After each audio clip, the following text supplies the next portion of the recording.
मुख्यमंत्री डॉक्टर मोहन यादव ने सदन में कांग्रेस और गांधी परिवार पर तीखा हमला बोला है। उन्होंने कहा, देश और किसानों के हितों की बात करना स्वागत योग्य है, लेकिन किसान की आड़ में राजनीतिक संभावनाएं तलाशना निंदनीय है। उन्होंने सीधे तौर पर राहुल गांधी और गांधी परिवार पर निशाना साधते हुए कहा कि गांधी परिवार की राजनीति के द्वार अब कभी नहीं खुलेंगे।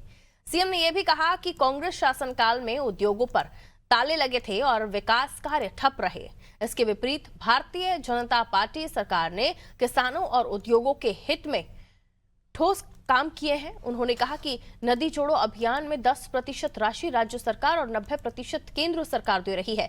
कपास से लेकर धागे तक उद्योगों को नए अवसर मिल रहे हैं। अंत में उन्होंने बाबा महाकाल से विपक्ष को सद्बुद्धि देने की कामना की।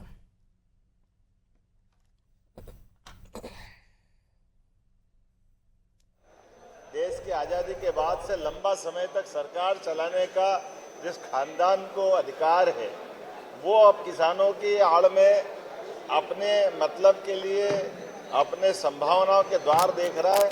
ऐसे संभावना खुलने वाली नहीं है।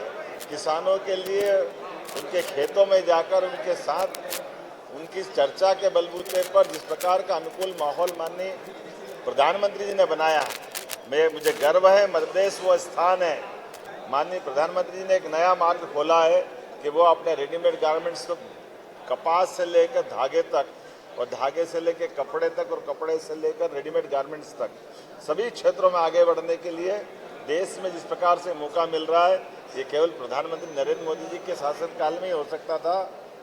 कांग्रेस के शासनकाल में तो हमारी इंडस्ट्री में ताले लगे थे। मैं एक बार फिर दोहराना चाहूँगा कि कृपा करके नेता प्रतिपक्ष और उनकी बहुत पुरानी पार्टी के राष्ट्रीय अध्यक्ष जी थोड़ा स्मरण करें अपने उस शासनकाल के काले पन्नों को, जिनके काल में शासनकर्ताओं के माध्यम से किसानों के लिए लगातार अन्याय किया गया था।